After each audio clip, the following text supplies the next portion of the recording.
Mannequins doing things have appeared throughout Fallout games.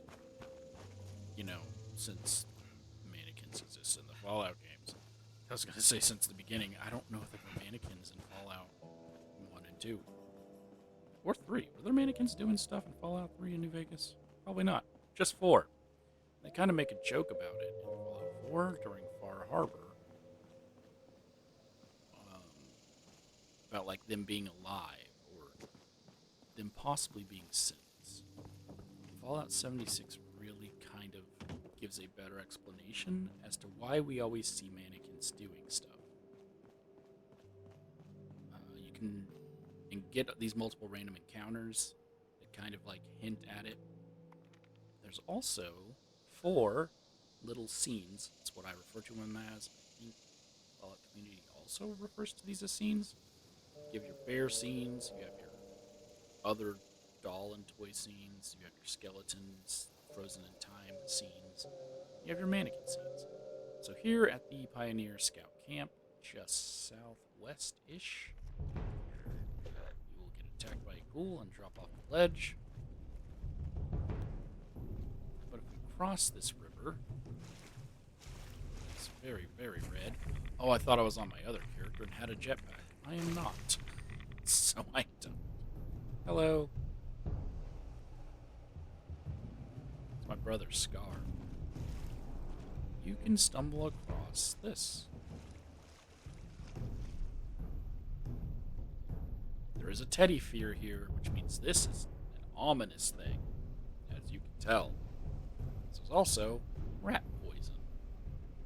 Some rat poison, some dog food. I believe these are all guaranteed items. I could be wrong. Maybe it's a randomized food item. I know the alcohol is randomized. But is the rat poison always here? Who knows? Teddy fear is always here. Oh! And then a bathing suit. We have a note called The Domestics, Note 1. This is where I took Cindy Tubin down the river for the first time. Cindy always loved the water. Jeff. Another issue that I kind of bring up a lot is the name Jeff. There's like 8 Jeffs in Fallout 76. So you never know which Jeff you're actually referring to. This is not the Jeff that oh wow, I just literally made the video on the Jamboree. This is not the Jeff that fits into any of that other stuff. This is a different Jeff. We travel way far south, down into the forest region, below Summersville Dam and Summersville Lake.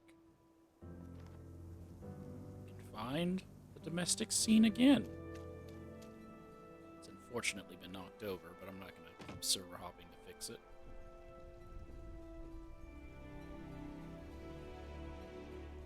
Domestics Note 2.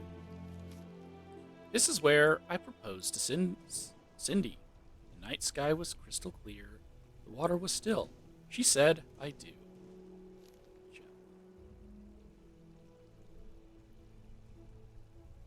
They have Salisbury steak. It's a bubble gum and a watermelon.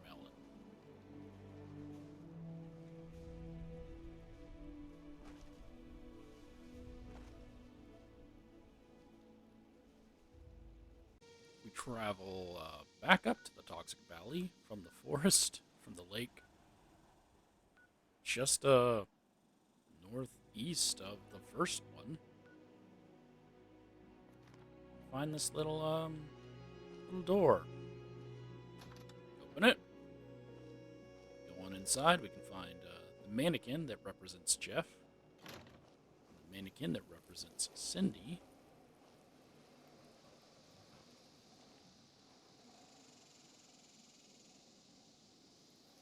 He has a shotgun under his couch.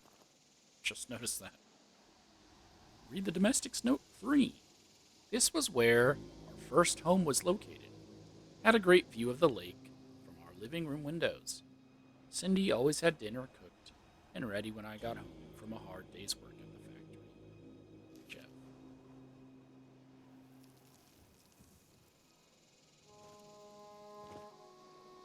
This is supposed to be Jeff.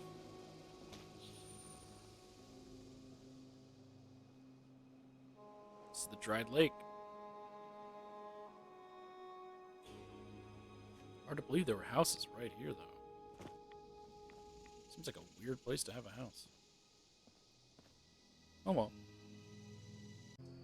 The final domestics little scene is if we head from the Toxic Valley all the way down Savage Divide here.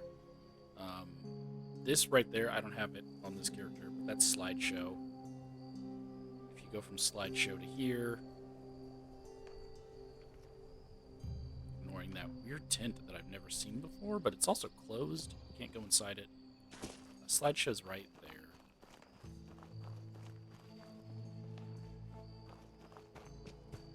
Come over here. It's hard work making a living out here. The soil is pretty worthless. Hard to grow anything in these conditions.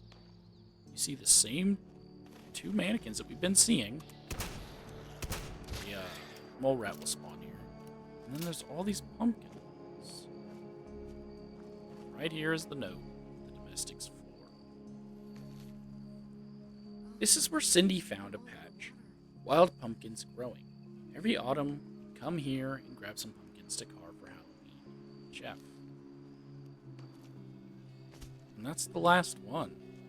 It's kind of weird. Like, this is where it ends. The story just ends here.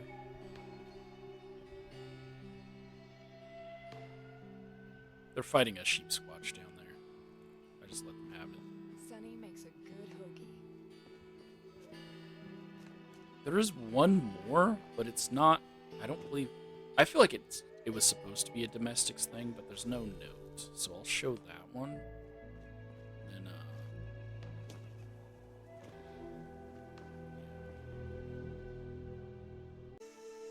this is one of the only other ones I think could have tied into the domestics. It's right here. This is Riverside Manor. As you can see, it's the same two mannequins, but now they look a bit worse for wear. She has a knife stabbed into her shoulder.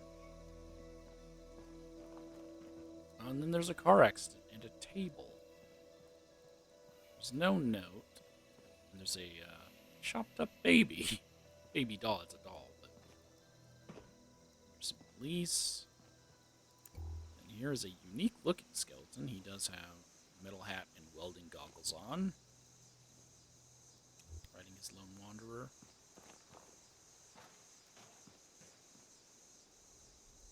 So yeah, the mannequins, as you learn through the domestics and through the random encounters, basically tell you that they're setting mannequins around the world in places where they have memories.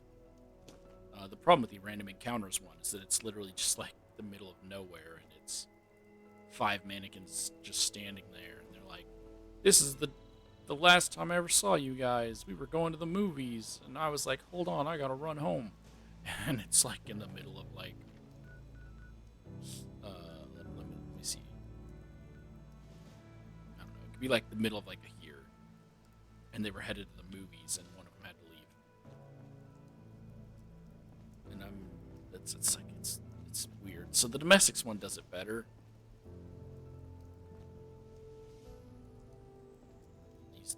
These guys, they probably don't tie into the story, or maybe they did, but it was too dark. Like maybe their child died in a car accident, and they didn't want to add a note that said that.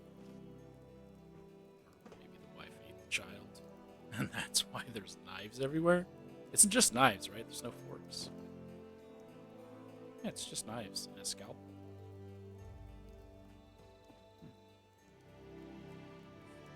So it's a little disappointing. You don't get a real conclusion to the story.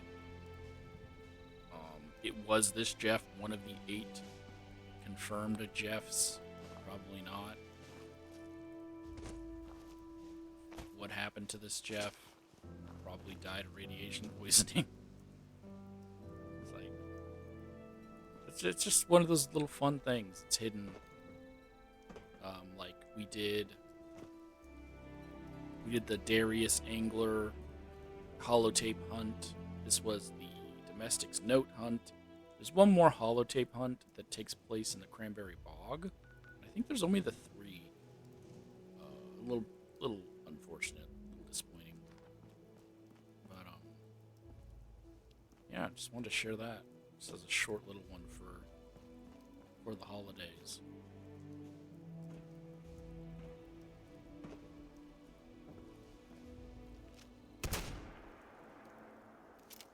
Look, and now they're festive themed because now they're icy.